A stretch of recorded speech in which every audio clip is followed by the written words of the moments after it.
ሰላም ጤና ይስጥልኝ እንደምን አላችሁ የዛይ ቤተሰቦች ዛሬ የምናነሳው ርዕስ ምናልባት አንዳንዶቻችሁን ሊያለቅስ አንዳንዶቻችሁን ሊያስደነግጥ አንዳንዶቻችሁን ደግሞ ያዘው ምን ይያለ ነው እኔ ቤት ክራይ መክፈል አቅቶኛል እሱ ስለ ቢሊየነር ያወራል ሊያሰኛችሁ ይችላል ርዕሱ እንዴት ቢሊየነር መሆን ይቻላል የሚል ነው እባካችሁ አትቸኩሉ ይህንን ቪዲዮ የምሰራው ነገ ጧት ተነስታችሁ አካውንታችሁ ውስጥ $1 ቢሊዮን ታገኛላችሁ ለማለት አይደለም ይህንን ቪዲዮ የምሰራው ቢሊየነሮች የደረሱበትን ያስተሳሰብ ተራራ እንድታዩትና እናንተም ቢያንስ የዚያን ተራራ ግማሽ እንኳን መውጣት እንድትችሉ መንገዱን ለማሳየት ነው ቢሊየነር መሆን ካልቻላችሁ እንኳን የቢሊየነርን አስተሳሰብ ይዞ ሚሊየነር መሆን ይቀላል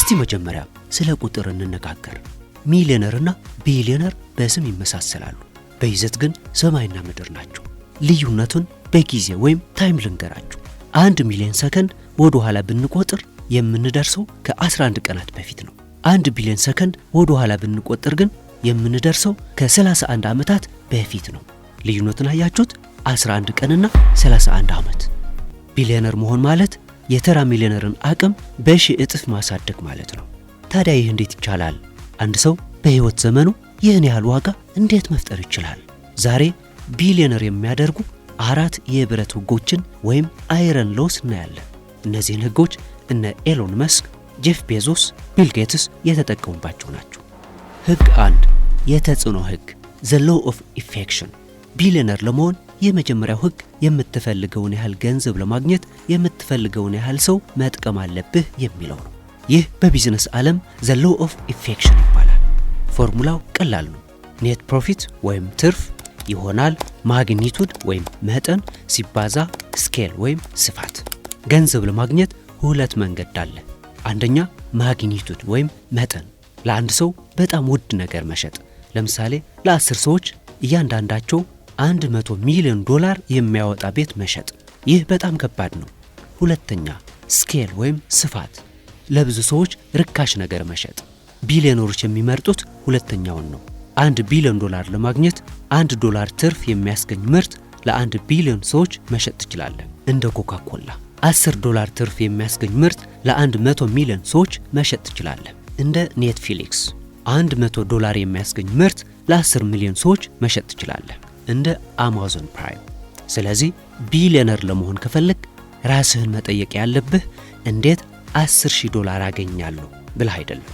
መጠየቅ ያለብህ እንዴት 1 ሚሊዮን ወይም 10 ሚሊዮን ሰዎችን መጥቀም ወይም መንካት ይችላል ብለህ ነው የአካባቢ ሱቅ የከፈተ ሰው ደንበኞቹ የሰፈሩ ሰዎች ብቻ ናቸው ስለዚህ ገቢው የተገደበ ነው ጄፍ ቤዞስ አማዞን ግን ሱቁን ኢንተርኔት ላይ ስላደረገው ደንበኞቹ መላው የዓለም ህዝብ ናቸው ስኬል አለው ለዚህ ነው እኛ ኦንላይን ቢዝነስ ስሩ የምንለው በኦንላይን ቢዝነስ ብቻ ነው ድንበር አልፋችሁ በሚሊዮን የሚቆጠሩ ሰዎችን ማግኘት የምትችሉት ህግ 2 የባለቤትነት ድርሻ ኢኩዊቲ ኦቨር ሳላሪ ይህንን በወፍራም እስክርቢቶ ጻፉት በደሞዝ ቢሊየነር የሆነ ሰው በታሪክ የለም በጣም የተከፈለው ዶክተር ምርጥ የተባለው ኢንጂነር ወይም የዓለም ምርጡ አትሌት በደሞዝ ብቻ ቢሊየነር መሆን አይችሉም ለምን ምክንያቱም ደሞዝ ከጊዜ ጋር የተሳሰረ ነው ጊዜ ደግሞ ውስን ነው ቢሊየነር የሚያደርገው ኢኩዊቲ ወይም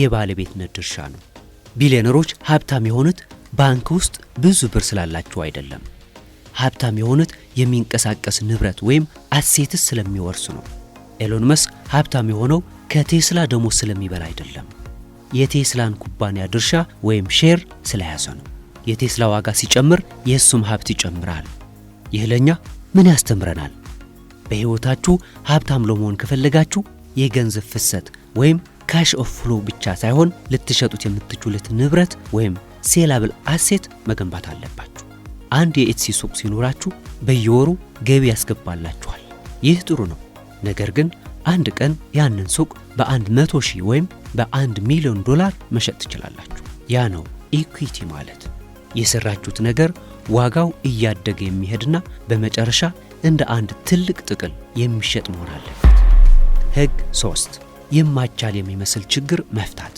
solving big problems የሰው ልጅ ለችግሩ መፍትሄ ለሚሰጠው ሰው ገንዘብ ይከፍላል ትንሽ ችግር ከፈታህ ትንሽ ገንዘብ ታገኛለህ ትልቅ ችግር ከፈታህ ትልቅ ገንዘብ ታገኛለህ ግዙፍና የማይቻል የሚመስል ችግር ከፈታህ ቢሊዮነር ትሆናለህ። ኡበር ምን ፈታ? ታክሲ ለመጠበቅ ፀሐይ ላይ መቆም የሚለውን ችግር ፈታ። ስልክህን ነክተህ መኪናው እግረ ስር ይመጣል። ውጤት ቢሊዮኖች። ጎግል ምን ፈታ? መረጃ የማግኘት ችግርን ፈታ። ላይብረሪ ሄደህ መጽሐፍ ማገላበጥ ቀረ። ውጤት ቢሊዮኖች። ዙም ምን ፈታ?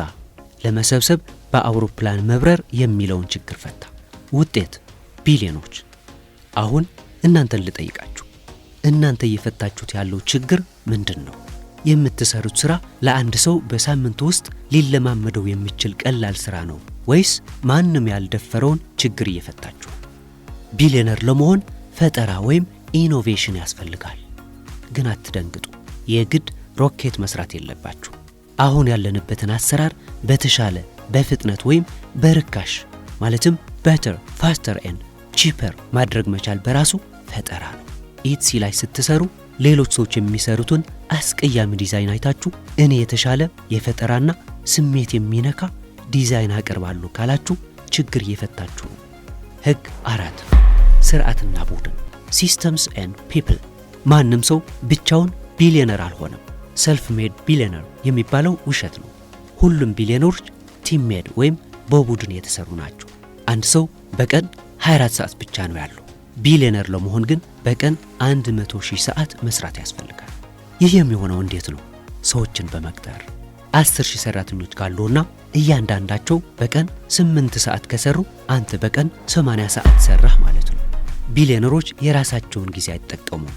የሌሎችን ሰዎች ጊዜም የሌሎችን ሰዎች ጉልበትና የሌሎችን ሰዎች ዕውቀት ኦፒኤም ወይም ኦፒቲ ይጠቀማሉ። እነሱ የሚሰሩት ስራውን አይደለም፣ የሚሰሩት ስርዓቱን ወይም ሲስተም ነው። ማርክ ዙከርበርግ ኮድ እየጻፈ አይውልም። እሱ የሚሰራው ኮድ የሚጽፉትን ሰዎች የሚያስተዳድርበትን ሲስተም ነው። ይህ ወደዛ ያመጣናል። እናንተ ብቻችሁን ዲዛይን እየሰራችሁ ኪወርድ እየፈለጋችሁ ቢሊዮነር መሆን አትችሉም።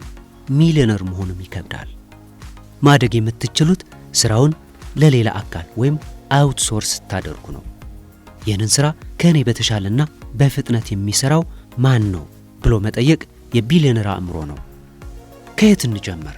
እንግዲህ ቢሊዮነር መሆን ከባድ ነው ብላችሁ ተስፋ እንደማትቆርጡ ተስፋ አደርጋለሁ።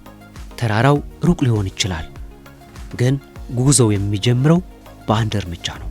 ዛሬ ኤሎን መስክ መሆን አትችሉ ይሆናል፣ ግን የኤሎን መስክን መርሆች መጠቀም ትችላላችሁ። 1 ስኬል፣ በአንድ ሰፈር ተወስናችሁ አትቅረው። ኦንላይን ቢዝነስ በመጀመር ለዓለም ገበያ ተከፈቱ። 2 ኢኩዊቲ፣ ተቀጥሮ ከመስራት ጎን ለጎን የራሳችሁ የሆነም የምትቆጣጠሩት ቢዝነስ ወይም አሴት ይኑራችሁ። 3 ፕሮብለም ሶልቪንግ፣ ገንዘብ ፍለጋ ሳይሆን ችግር መፍታት ላይ አተኩሩ።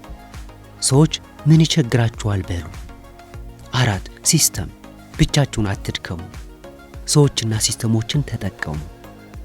ዛይ የእናንተ የመጀመሪያ ስርዓት ወይም ሲስተም እርምጃ ነው። እኛ የእናንተን ቴክኒካል ስራ ስንሸፍንላችሁ እናንተ ስለ እድገትና ስለ ስፋት ማሰብ ትጀምራላችሁ።